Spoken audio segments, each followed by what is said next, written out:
सातारा शहरालगत असणाऱ्या नगरपालिकेच्या कचरा डेपोतील कचऱ्याला मागील 4 दिवसापूर्वी आग लागल्यामुळे कचरा डेपो शेजारून जाणाऱ्या रस्त्यावरील प्रवाशांना धुराचा सामना करावा लागत आहे।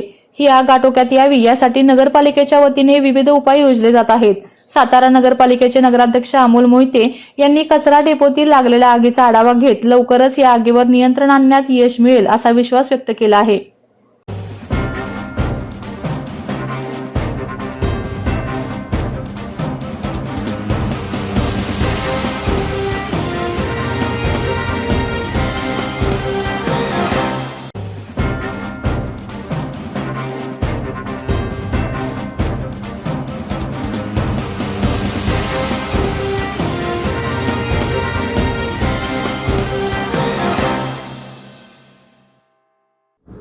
गेले 3 दिवस रात्रंदिवस नगरपालिकेचे कर्मचारी अग्निशामक दल यांच्या प्रयत्नानं आता जवळजवळ 70 ते 80% आटोक्यात आलेली आग।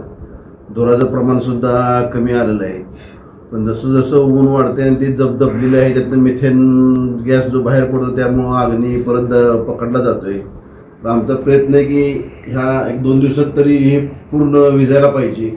त्यासाठी रात्रंदिवस आमचे प्रयत्न चालू आहेत। आता सुद्धा आमचे सभापती तिथंच आहेत। आम्ही रात्री काल 8 वाजेपर्यंत होतो, परवा दिवशी 8 वाजेपर्यंत होतो, आज सकाळी सुद्धा जाऊन आलो आहे।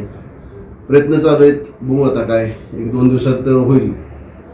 आपल्या तालुक्यातील जिल्ह्यातील बातम्या सर्वप्रथम पाहण्यासाठी आजच सातारा न्यूजला YouTube चॅनलवर सबस्क्राईब करा, लाईक करा, शेअर करा आणि बेल आयकॉन प्रेस करायला विसरू नका।